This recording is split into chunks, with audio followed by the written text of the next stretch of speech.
dahsyat Ia daripada segala Allah. Pertolongan kita adalah dalam nama Tuhan yang menjadikan langit dan bumi, kasih karunia dan damai sejahtera dari Allah Bapa kita dan dari Tuhan Yesus Kristus menyertai kami. Allah bertakhta di atas pujian umat-Nya. Demikian bunyi firman Tuhan di dalam Mazmur 150. Pujilah Allah karena kasih-Nya. Mari kita akan memujikan pujian KPK nomor 13, pujilah Allah.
Kehendak Tuhan jadikanlah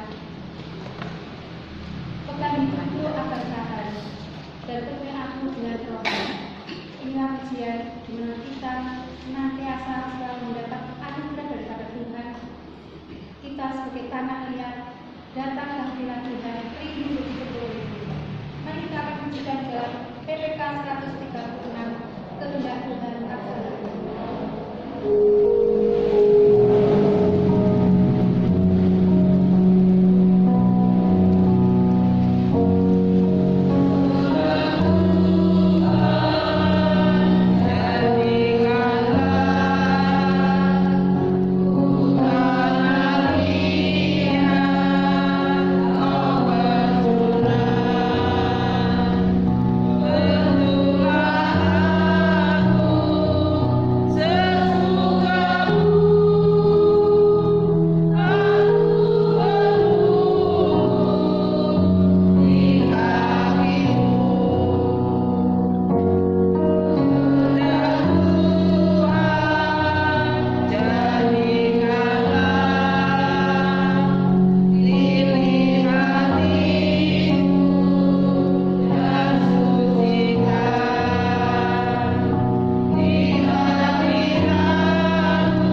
Mari kita berdoa. Tuhan Allah Bapa kami di surga, kami sudah sekian lama menjadi seorang Kristen. Kami sadar kalau kami tidak bisa lepas dari dosa. Tuhan tolong kami ketika kami gampang jatuh di dalam dosa, baik karena godaan dunia, baik karena keegoisan kami, ataupun karena si setan. Tuhan tolong kami untuk selalu mengingat kepada Tuhan yang telah mati bagi kami di kayu salib. Tuhan tolong kami, mengingatkan kami dengan hati nurani kami yang bisa menegur kami bahwa kami dengan sengaja ataupun tidak sengaja mudah jatuh di dalam dosa. Tuhan tolong ampuni segala dosa-dosa kami, sadarkan kami selalu akan bahaya dosa, sehingga ketika kami melihat segala sesuatu yang kami bingung, kami selalu datang kepada Tuhan, meminta ampun, bertanya, dan melangkah bersama dengan Tuhan. Tolong ya Bapa, bantu kami yang lemah ini, agar dalam sisa hidup kami boleh menjadi seorang Kristen sejati yang bisa berjalan beriring bersama dengan Tuhan sehari demi sehari tanpa berbuat dosa. Terima kasih ya Tuhan untuk pengampunan-Mu. Kami bersyukur, berterima kasih dalam nama Yesus Kristus Juru Selamat kami. Amin.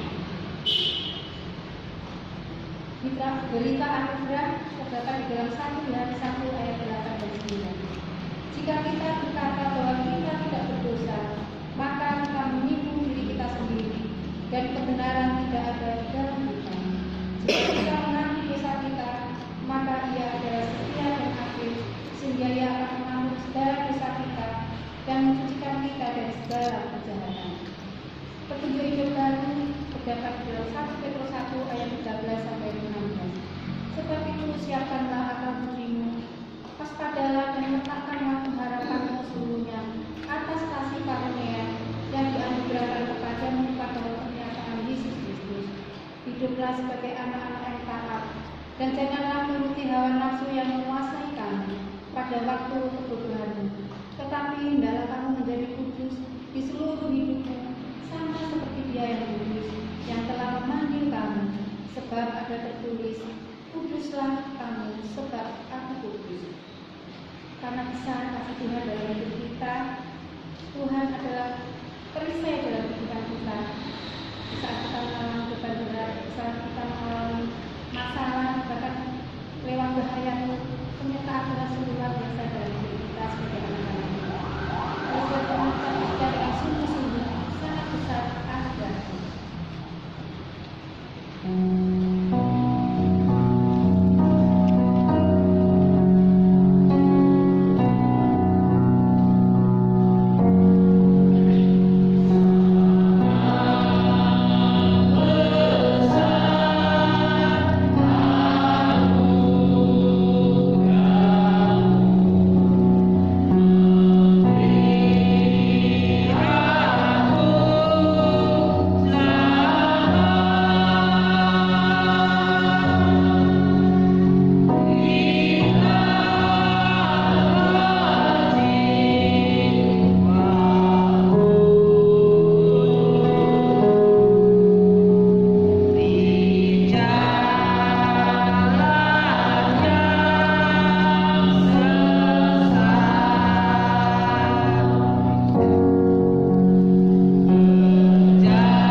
2022 di Batu.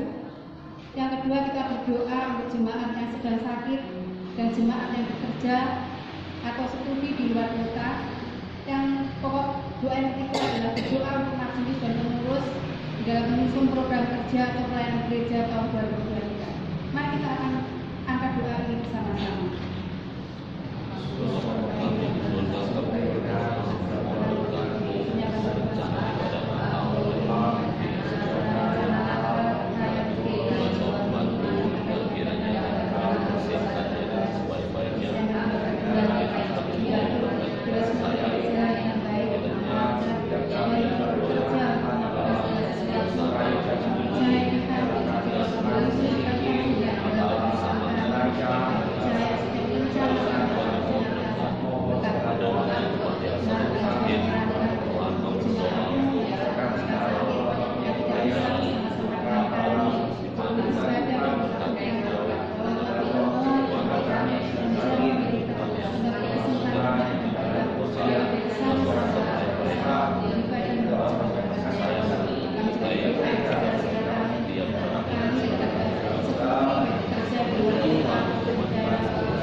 Kita saatnya kita datang kepada Tuhan, membawa bejana hati kita untuk di hadapan Tuhan. Kita sebagai bejana tangannya yang tidak layak, kita bawa ke hadapan Tuhan. Kita siap dibentuk oleh Tuhan melalui firman-Nya. Sebelum kita akan mendengarkan sebagian dari firman Tuhan, mari kita pujikan Ini Kuni Hatiku. Thank you.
Tuhan Yesus yang baik, kami bersyukur pada pagi hari ini Tuhan izinkan kami kembali berkumpul bersama-sama dengan jemaat-Mu di tempat ini.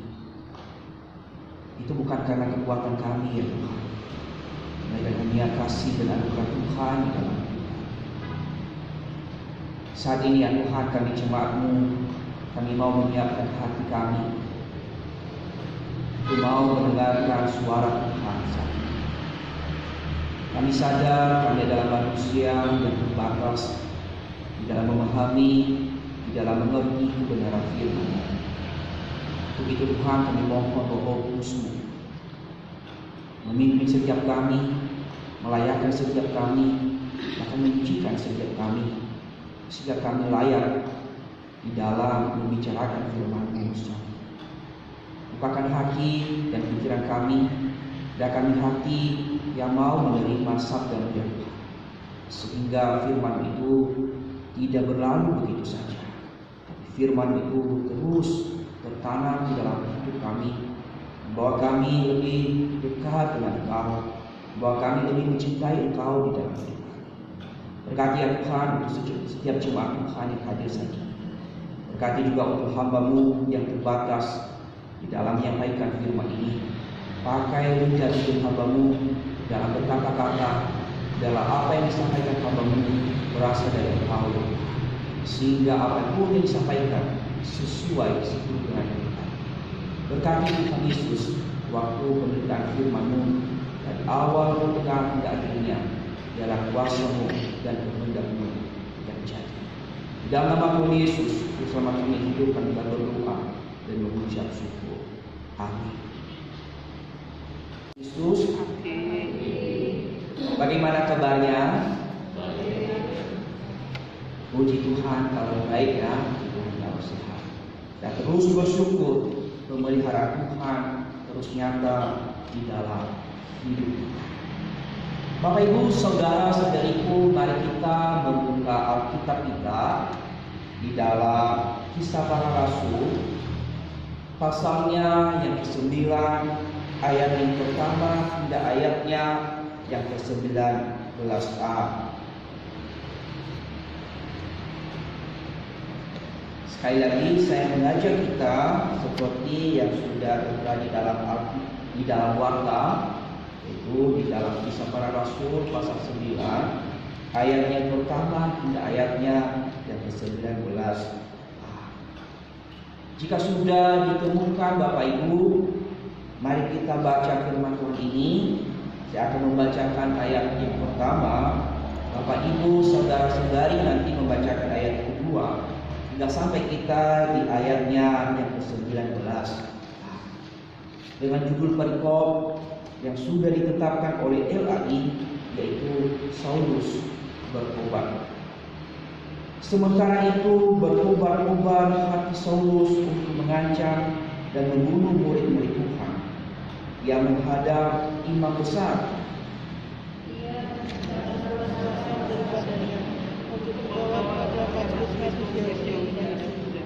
supaya jika ia menemukan laki-laki atau perempuan yang menuju ke jalan Tuhan, ia menangkap mereka dan menimpa mereka ke Yerusalem. Belum siap membuka kitabnya tadi ya Bapak Ibu. Ayat ketiga, dalam perjalanannya ke Damsyik, ketika ia sudah dekat kota itu, tiba-tiba cahaya memancar dari langit mengelilingi dia. Ia olehnya suara yang berkata kepadanya, Saulus, Saulus, mengapakah kau menganiaya aku? Jawab Saulus, siapakah engkau Tuhan? Katanya, akulah Yesus yang kau aniaya itu. Tetapi pria kota di sana akan dikatakan kepadamu, apa yang harus kau perbuat? Maka termangu-mangulah teman-temannya seperjalanan, karena mereka memang mendengar suara itu, tapi tidak melihat seorang juga pun. Saulus bangun dan berdiri, lalu memperangkatnya, tetapi ia tidak dapat melihat apa-apa. Mereka harus menuntut dia masuk ke Damsyik. 3 hari lamanya ia tidak dapat melihat dan 3 hari lamanya ia tidak makan dan minum. Tidak singkat seorang murid Tuhan bernama Ananias. Firman Tuhan kepadanya adalah suatu penglihatan. Ananias, jawabnya, ini aku Tuhan. Firman Tuhan, mari pergilah ke jalan yang bernama Jalan Lurus, dan carilah di rumah Yudas seorang dari Tarsus yang bernama Saulus, yang sekarang duduk. Dan dalam suatu penglihatan dia melihat bahwa seorang bernama Ananias masuk ke dalam dan mengangkat tangannya ke atasnya supaya dia dapat melihat lagi. Jawab Ananias, Tuhan, dari banyak orang telah mendengar tentang orang itu, betapa banyaknya kejahatan yang dilakukannya terhadap orang-orang kudus-Mu di Yerusalem. Dan ia datang dengan kuasa pemuda imam-imam kepala untuk menangkap semua orang yang memanggil namaku. Tetapi firman Tuhan kepadanya, pergilah, sebab orang ini adalah alat pilihan bagiku untuk memberitakan namaku kepada bangsa-bangsa lain serta raja-raja dan orang-orang Israel. Aku sendiri akan menunjukkan kepadanya betapa banyak penderitaan yang harus ia tanggung oleh karena namaku. Lalu pergilah Ananias ke situ dan masuk ke rumah itu. Ia meletakkan tangannya ke atas Saulus, katanya, Saulus, saudaraku, Tuhan Yesus yang telah menampakkan diri kepadamu di jalan yang kau lalui, telah menyuruh aku kepadamu supaya kau dapat meningkat lagi dan penuh dengan Roh Kudus. Dan ketika itu juga seorang gugur dari matanya sehingga dapat melihat lagi. Dia makan lalu dibaptis. Dan setelah ia makan pula perbuatannya. Demikian jauh pembacaan kita pada pagi hari ini, yang dikatakan adalah berbahagialah setiap kita yang membaca, merenungkan dan melakukan firman Tuhan itu di dalam kehidupan kita setiap hari. Bapak Ibu Saudara saudariku, pagi hari ini kita menemukan satu tema di dalam firman Tuhan yang sudah kita baca, yaitu perjumpaan yang mengubahkan arah kehidupan. Perjumpaan yang mengubahkan arah kehidupan. Bapak Ibu Saudara saudariku, Bapak Ibu mungkin dan sering mendengar sebuah peribahasa yang berkata begini, di mana ada pertemuan atau perjumpaan, di situ ada juga perpisahan. Ada yang menghafal peribahasa ini ya? Sekali lagi, sebuah peribahasa berkata begini, di mana ada pertemuan atau perjumpaan, di situ ada perpisahan. Ya, artinya Bapak Ibu saudara-saudariku bahwa perpisahan adalah hal yang tidak dapat dihindari dari kehidupan setiap umat manusia. Tetapi Bapak Ibu, perpisahan bukanlah akhir dari semuanya. Perpisahan bukanlah akhir dari segalanya. Tetapi perpisahan mengajarkan kita untuk menghargai sebuah pertemuan. Perpisahan mengajarkan kita betapa berharganya seseorang setelah tiada atau berpisah dengan kita. Artinya Bapak Ibu, bahwa pertemuan itu adalah suatu anugerah yang diberikan oleh Allah. Sekali lagi, pertemuan atau perjumpaan adalah suatu anugerah yang diberikan oleh Allah atau Yesus Kristus. Maka dengan hal itu Bapak Ibu, karena pertemuan atau perjumpaan di antara kita, antara sesama adalah suatu anugerah, maka dengan hal itu kita harus menghargai pertemuan itu dan jangan sia-siakan. Ya, mungkin Bapak Ibu mengingat pada hati saya secara sengaja ya mengingatkan Bapak Ibu dengan pertemuan-pertemuan dengan orang-orang yang Bapak Ibu kasihi, yang Bapak Ibu sayangi dalam hidup. Perpisahan adalah mengajarkan kita bagaimana kita menghargai suatu pertemuan dengan orang-orang yang sudah kita ketemu.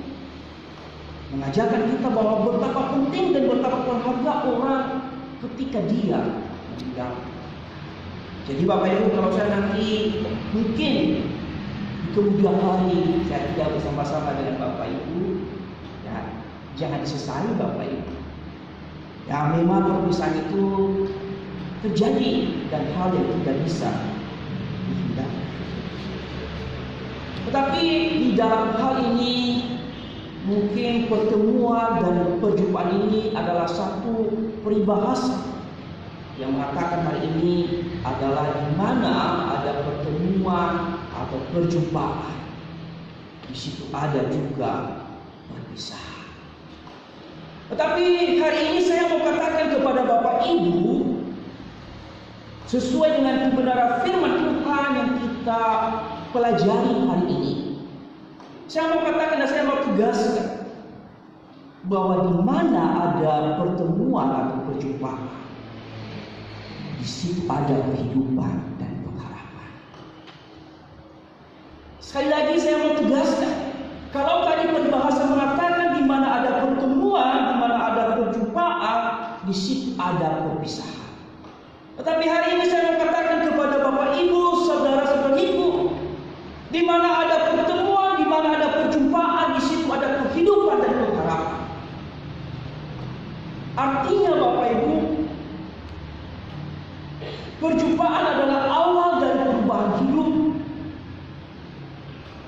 Sekali lagi, perjumpaan adalah awal dari perubahan hidup yang serupa dengan Kristus, menuju kehidupan yang kekal di sorga bersama dengan Kristus. Ini yang harus kita pahami hari ini. Ini yang harus kita pelajari. Ini yang harus kita dalami di dalam pembacaan kita hari ini, tentang bagaimana cerita Saulus memiliki satu perjumpaan atau pertemuan secara pribadi dengan Yesus. Dan di mana di sana dikatakan di mana ketika dia memiliki perjumpaan, memiliki pertemuan dengan Tuhan, di situ dia memiliki kehidupan dan pengharapan. Di situ dia mulai ada perubahan di dalam hidupnya. Di situ ada mengalami perubahan karakter yang serupa dengan Kristus. Dia menuju kehidupan yang kekal bersama dengan Kristus. Jadi kalau peribahasa pertama tadi adalah di mana ada pertemuan, di situ ada perpisahan. Tapi hari ini saya mau ingatkan satu hal untuk Bapak Ibu untuk simak dan dihafal. Di mana ada pertemuan Bapak Ibu dengan Tuhan Yesus, di situ ada kehidupan dan pengharapan, perubahan hidup, karakter menuju kehidupan yang kekal bersama dengan Kristus. Tentu Bapak Ibu, itu yang kita harapkan di dalam setiap kehidupan kita. Itu yang kita inginkan di dalam kehidupan kita, supaya kita memiliki perjumpaan, pertemuan secara pribadi dengan Tuhan, sehingga kita memiliki kehidupan dan harapan hidup yang kekal di surga bersama dengan Kristus. Bapak Ibu, di dalam firman Tuhan yang kita baca hari ini menceritakan tentang bagaimana perjumpaan Saulus dengan Yesus Kristus. Kalau kita membaca dan kalau kita melihat di dalam Alkitab yang sudah kita baca, dimulai dari Kisah Para Rasul pasal 8, di sana mengisahkan tentang bagaimana seorang Saulus ini adalah seorang Yahudi. Dia adalah orang yang dulunya adalah pemuda yang gagah perkasa. Dia adalah pemuda yang berani membela agama Yahudi. Dia adalah orang-orang yang menentang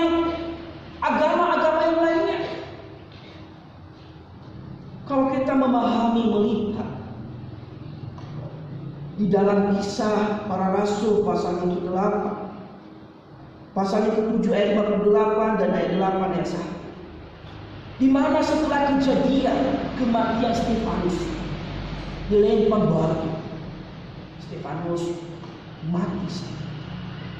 Dan saat itu Rasul Paulus atau Saulus saat itu, dia menyaksikan secara mata kepala sendiri tentang kematian Stefanus. Paulus adalah, setelah kematian Stefanus, dia adalah seorang pemimpin yang menggerakkan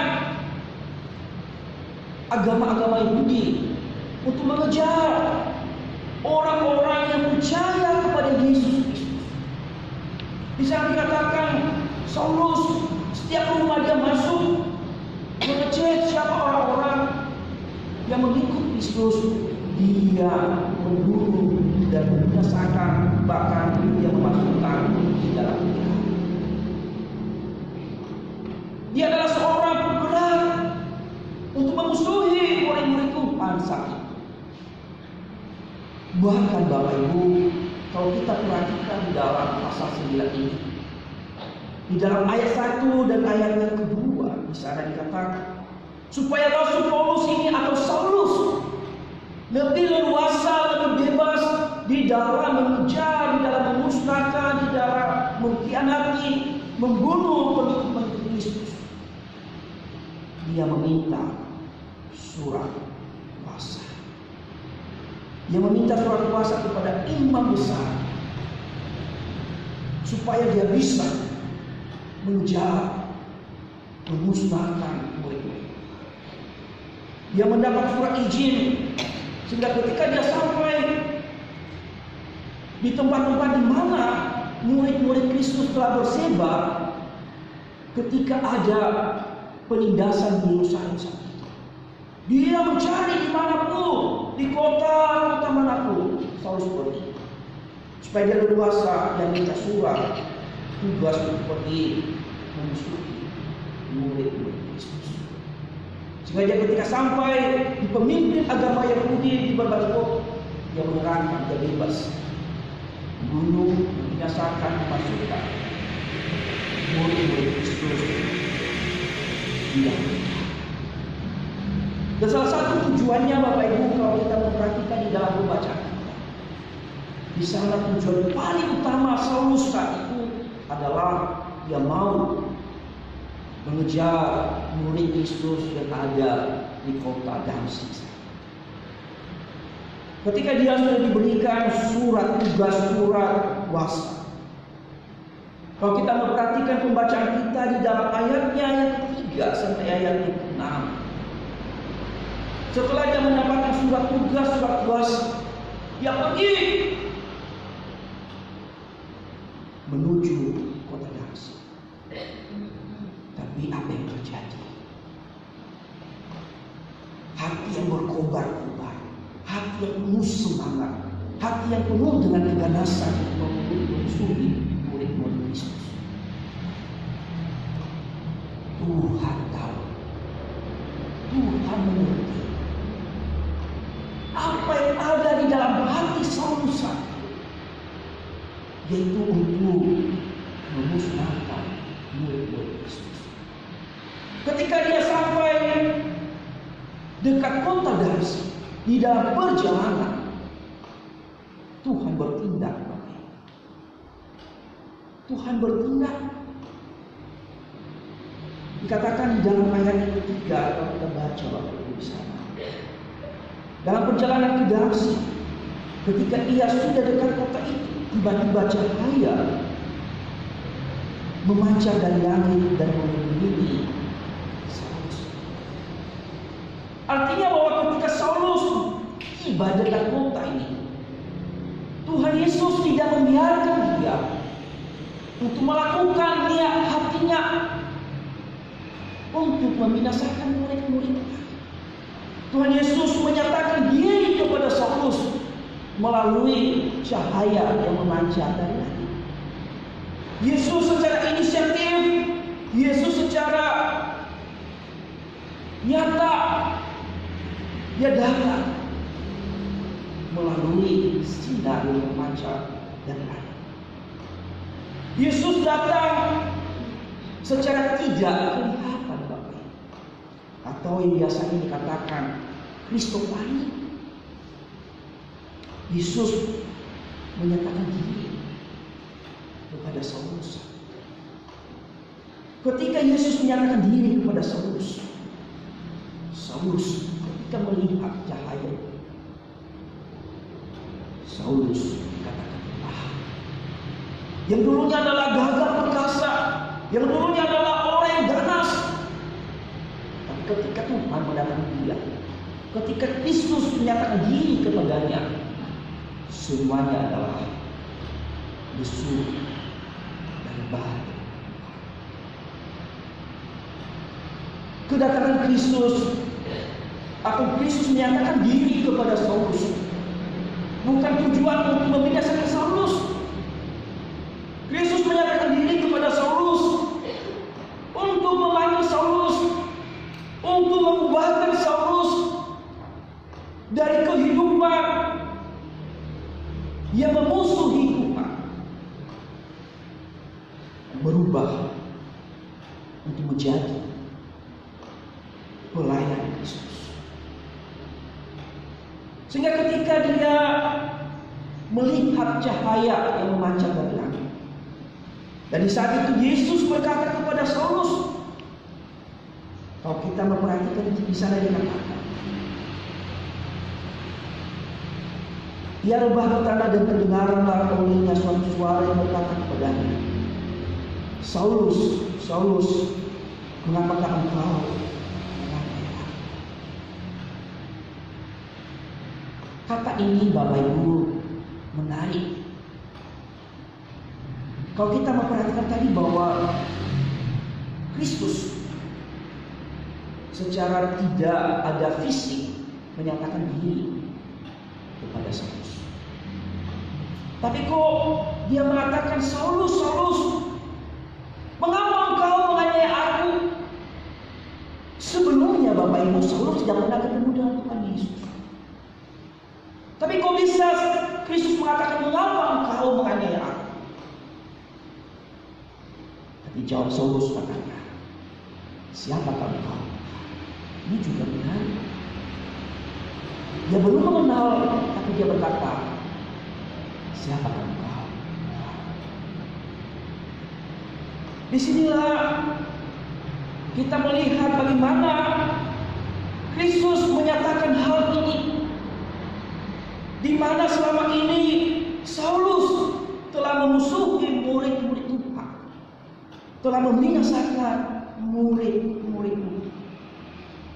Itu artinya bahwa ketika Saulus menganiaya murid Tuhan, ketika Saulus menganiaya pengikut Kristus, dan di saat itu juga Saulus menganiaya Kristus sendiri.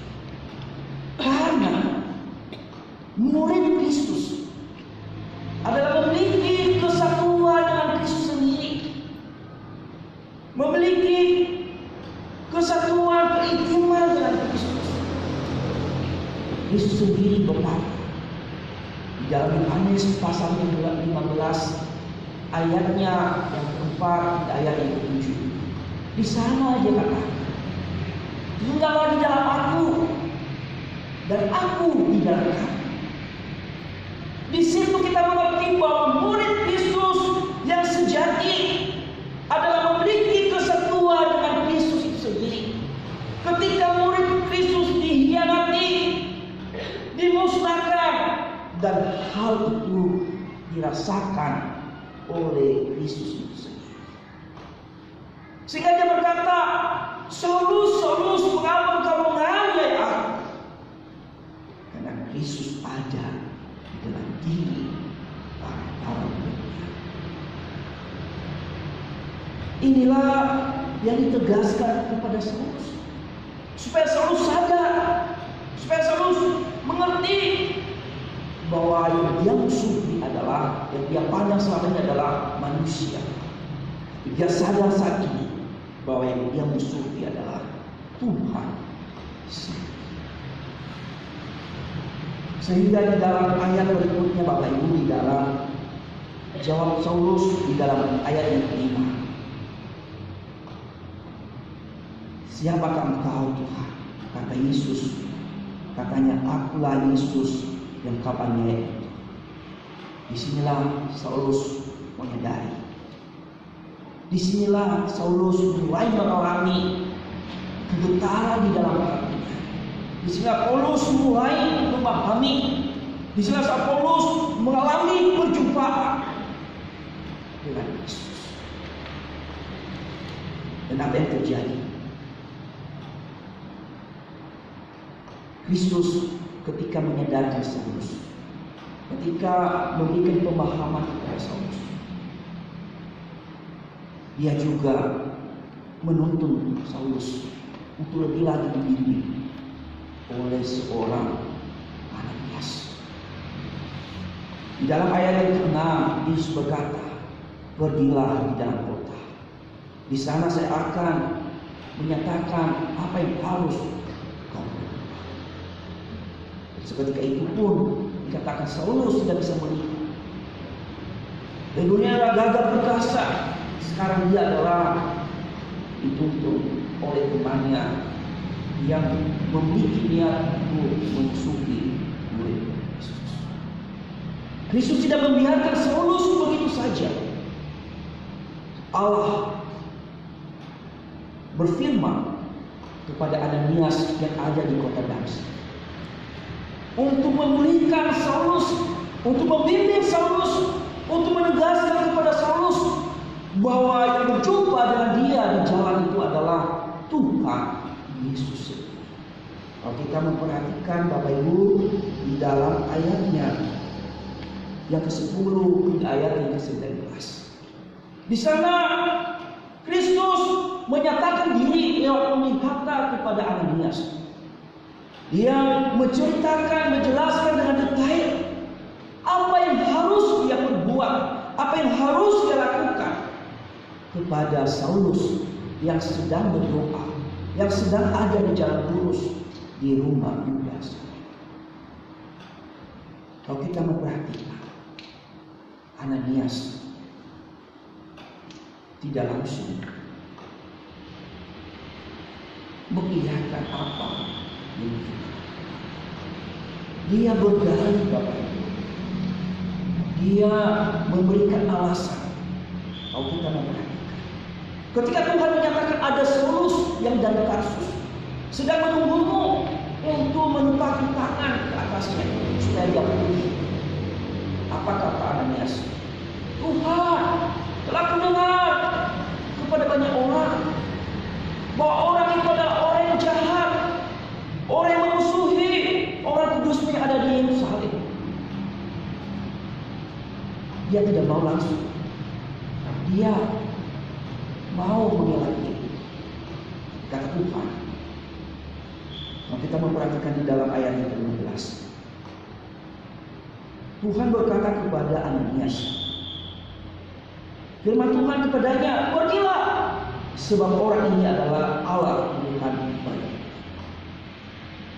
Ketika Tuhan menyatakan hal ini, barulah Ananias mengerti, barulah dia berpikir seperti yang diberikan petunjuk oleh Tuhan lewat Tuhan. Dia berjalan, dia menumpangkan tangan ke atas Saulus. Dia berdoa untuk Saulus dan menegaskan, membimbing Saulus bahwa yang berjumpa dengan dia adalah Yesus. Dan dikatakan Bapak Ibu, kalau kita memperhatikan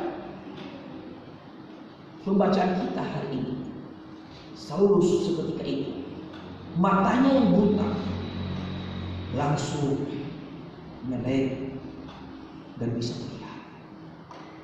Inilah suatu rencana Tuhan, bagaimana dia mengubah Saulus ke arah yang Tuhan kehendaki.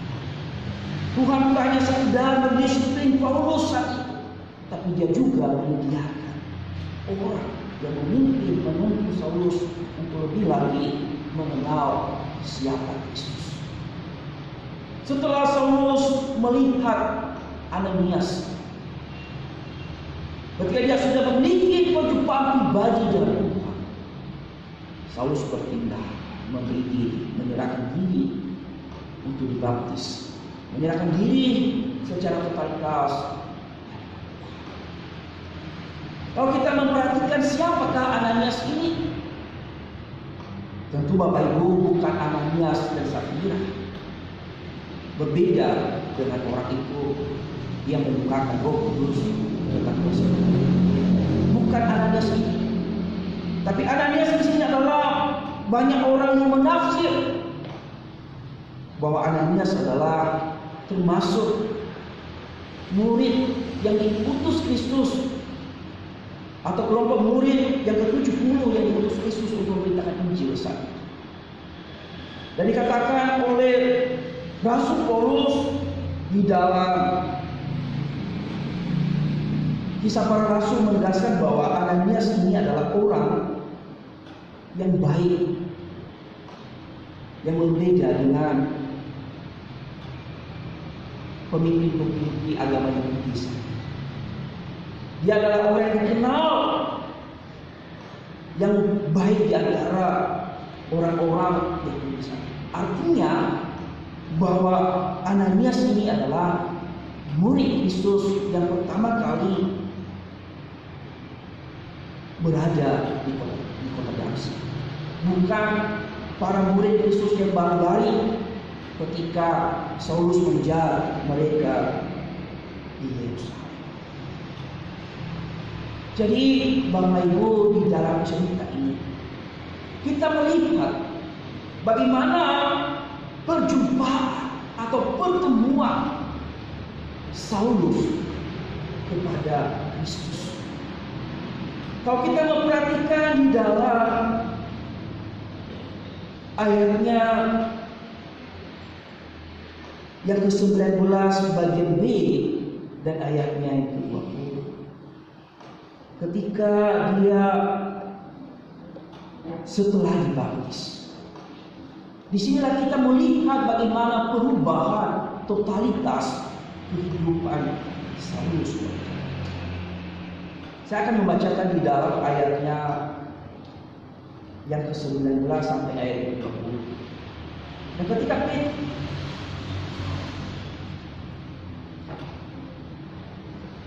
di dalam ayatnya yang ke-19 dan ayat yang ke-20, pasal yang 9. Saulus tinggal beberapa hari bersama-sama dengan murid-murid di Damsik.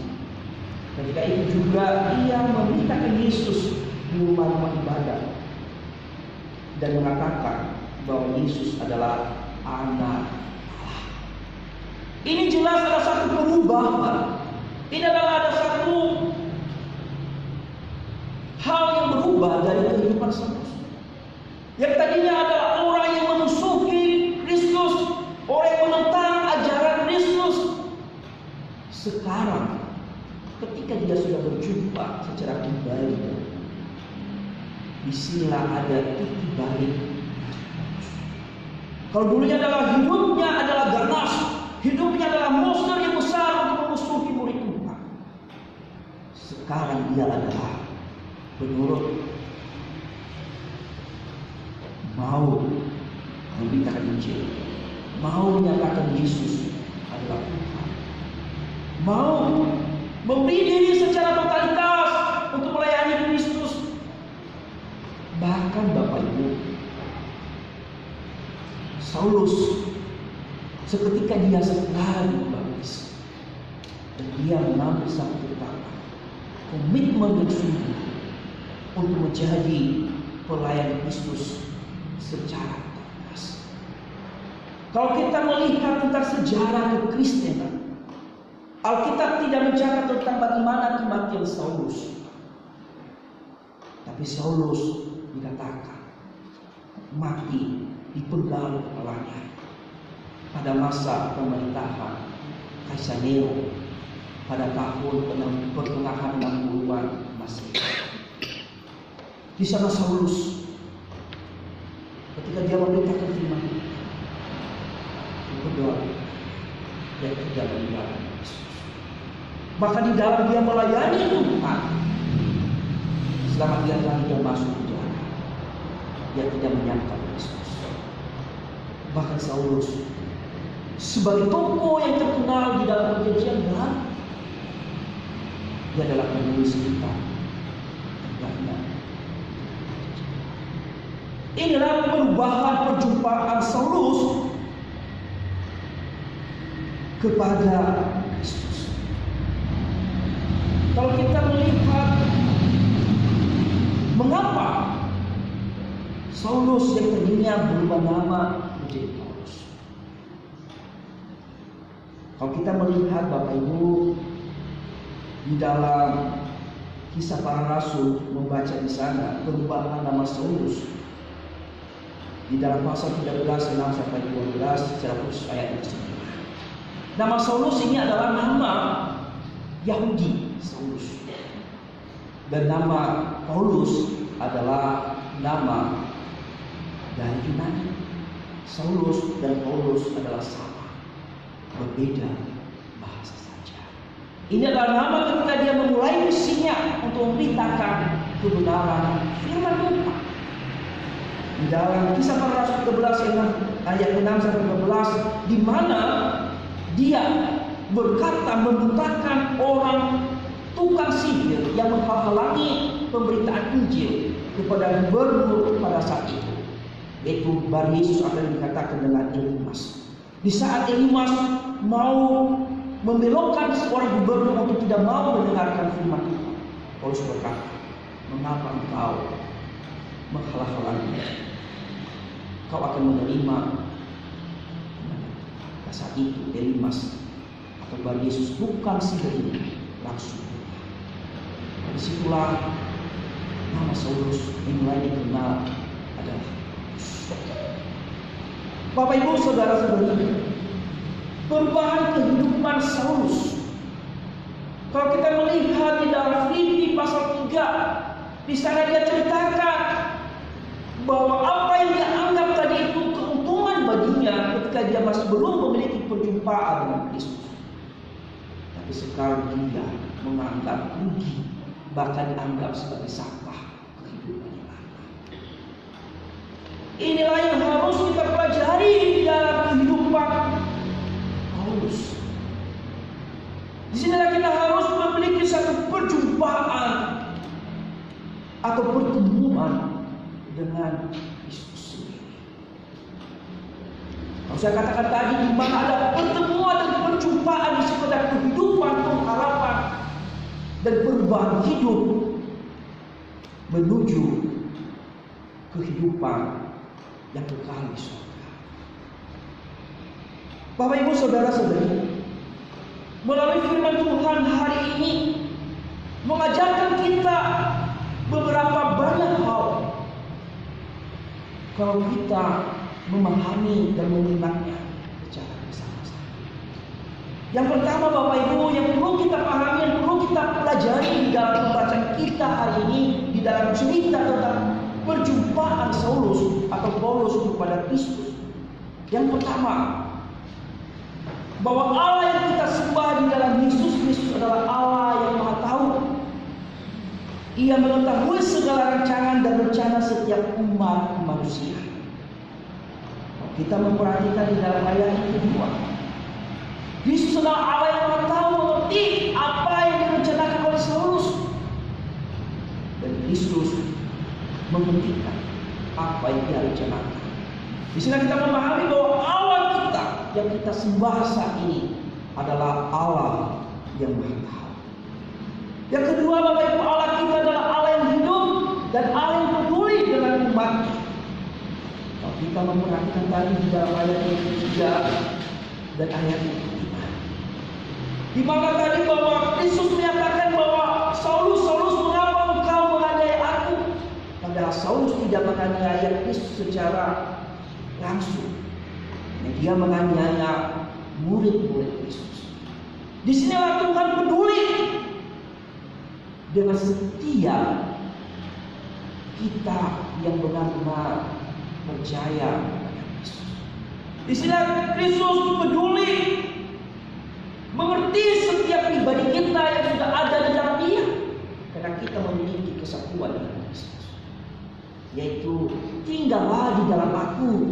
dan aku di dalam kamu. Artinya bahwa murid Kristus atau pengikut Kristus bersatu dengan Kristus. Sehingga Kristus ketika para murid merasakan penderitaan, Kristus juga merasakan. Inilah kepedulian Kristus dalam kehidupan para murid. Kristus tidak membiarkan begitu saja para murid.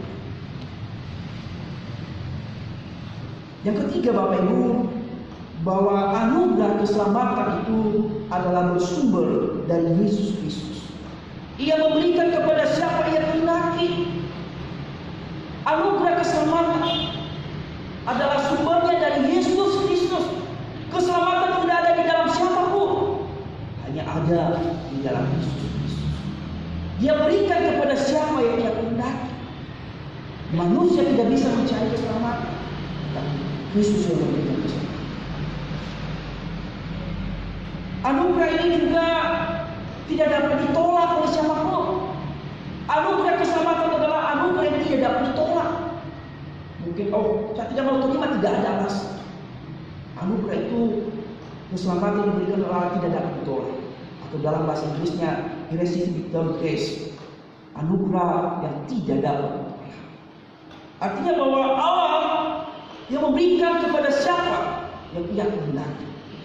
Dan Allah juga sanggup mengubahkan setiap umat pilihannya dari kehidupan yang rusak total atau total depravity menjadi umat yang kudus, become of the saints. Jadi Allah bisa mengubah. Kalau tadi adalah Saulus adalah orang yang begitu ganas, hidup di dalam kerusakan total, dia memusuhi. Yesus dapat mengubahkan dari kerusakan total depravity, yang mengubahkan menjadi umat kudus. Inilah pekerjaan Kristus. Inilah pekerjaan Roh Kudus di dalam diri setiap umat. Anugerah keselamatan bukan kita yang mencarinya, tetapi Allah yang memberikan secara cuma-cuma, yang memberikan kepada siapapun yang dia kehendaki. Bukan kita yang mencari keselamatan, tapi Tuhan yang inisiatif. Berikan kepada umat-umat pilihannya, yang memberikan kepada orang-orang yang membutuhkan. Dia bisa mengubah kalau kehidupan kita yang rusak total, rusak dalam dosa yang begitu besar. Allah sanggup mengubah kita menjadi umat yang kudus dan suci. Bapak Ibu Saudara sekalian, poin yang keempat, sebagai orang yang sudah memiliki perjumpaan dengan Kristus, pasti memiliki perubahan hidup yang serupa dengan karakter Kristus, menunjukkan buah-buah yang pertobatan yang sejati dalam hidupnya. Milikilah ketetapan dan komitmen yang sungguh untuk memberi diri dipakai oleh Tuhan menjadi alatnya untuk memberitakan namanya di seluruh dunia, sama seperti Kristus. Pertanyaannya bagi kita, Dewa Firman Tuhan hari ini, kita melihat bagaimana luar biasa Yesus mengubahkan Saulus. Bagaimana perjumpaan Saulus kepada Yesus yang memiliki satu ketetapan yang sungguh untuk memberi diri sampai mati menjadi saksi Kristus. Pertanyaannya bagi kita, sudahkah kita memiliki perjumpaan dengan Kristus? Ataukah kita hanya mengaku-ngaku sebagai pengikut Kristus, tapi tidak pernah memiliki perjumpaan secara pribadi? Ini yang harus kita renungkan di dalam hidup kita. Sudahkah saya secara pribadi memiliki perjumpaan dengan Kristus itu? Karena perjumpaan itu begitu penting di dalam kehidupan orang Kristen. Karena perjumpaan itu adalah awal dari perubahan hidup. Perjumpaan itu adalah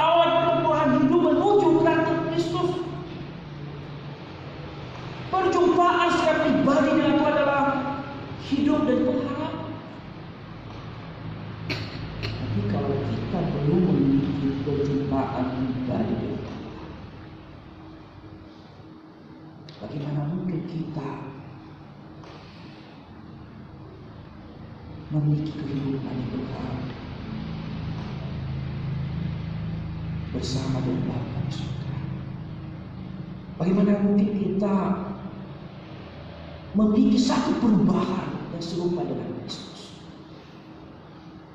Sebagai orang Kristen yang meratakan dirinya pengikut Kristus,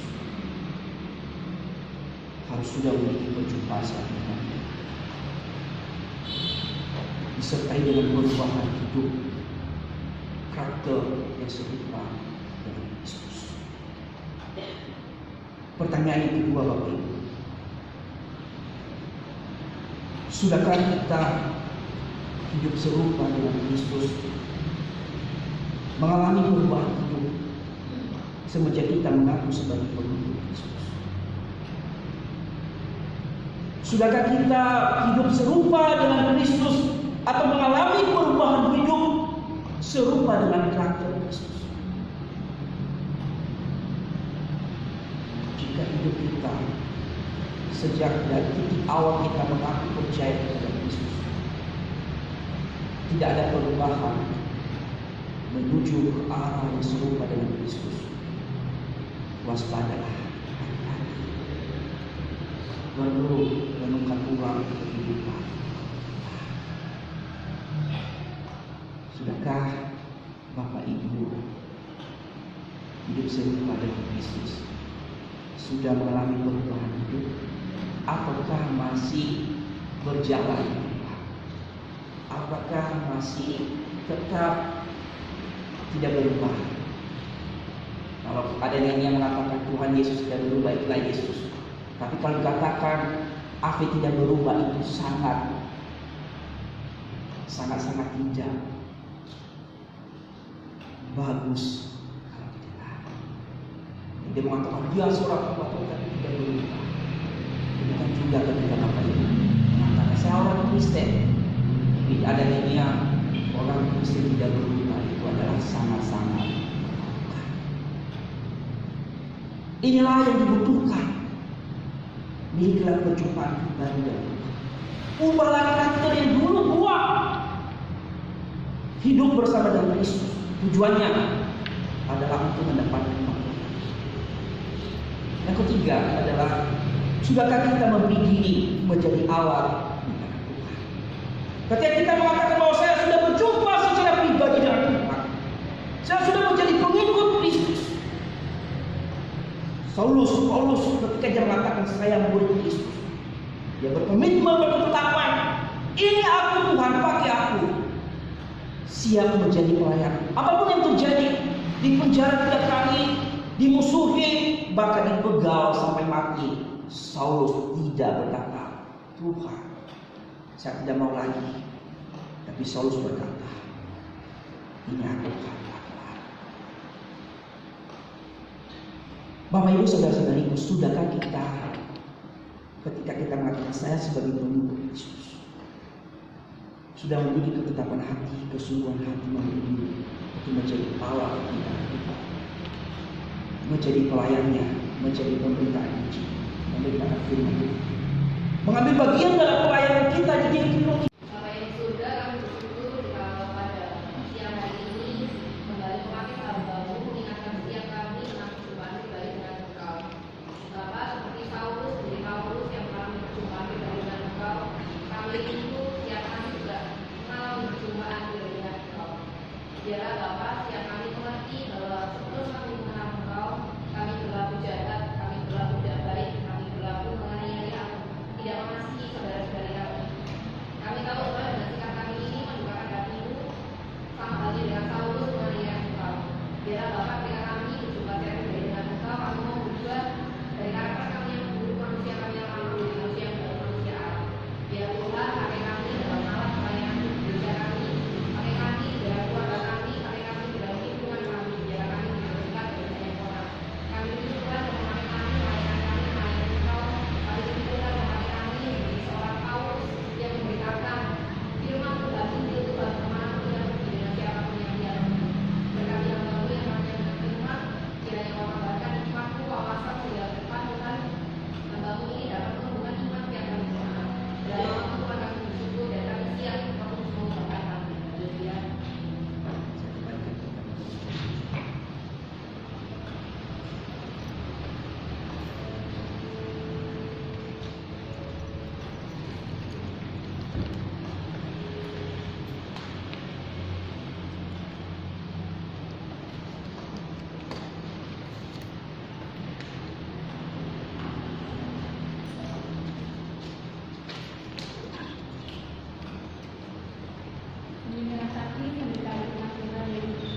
biar dipulihkan. Ada perubahan yang ajaib dalam diri Saulus, juga dipakai Tuhan untuk melayani Tuhan di seluruh kota di mana pelayanannya sungguh luar biasa, baik di Galatia, Filipi, Efesus, Korintus, bahkan di daerah Roma, sehingga mereka tetap melayani Tuhan. Supaya kita menjadi teladan seperti Paulus, kita sebagai orang Kristen diubahkan, dipulihkan, ada perubahan yang ajaib dalam diri kita. Mari kita akan menciptakan perubahan yang ajaib dalam diri kita.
Evangelis Eni Sumara, Biji Rahayu, Sarjana Teologi, Litbortos Bapak Prianti, musik Saudari Niki, backing vokal Ibu Sunase dan Saudari Krisna, kolektor Kimia dan Buyati, penyambut Ibu Suci dan Saudari Nikia. Ibadah sekolah minggu setelah ibadah umum selesai. Untuk ibadah kaum wanita hari Rabu tanggal 23 November jam 5 sore, renungan Evangelis liturgi Ibu Suci, tempat dinasin di Sambung Kantor. Dihimbau untuk seluruh wanita bisa mengikuti untuk ibadah bersama-sama. Untuk ibadah Ora Elabora hari Sabtu tanggal 26 November jam 5 sore bertempat di Jalan Cokro Aminoto, renungan Evangelis Atelius, liturgi Saudari Andreas, musik Saudari Alani. Dan selamat ulang tahun kepada Saudari Lili Joy dan Amanda Clara Pestania Sandi. Tuhan Yesus memberkati.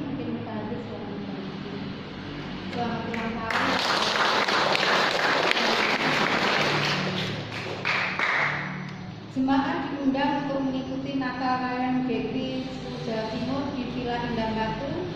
Acara rencana 2 hari 1 malam tanggal 16 sampai tanggal 15 Desember. Biaya subsidi 100.000 per orang. Untuk laporan persembahan Bapak Ibu bisa melihat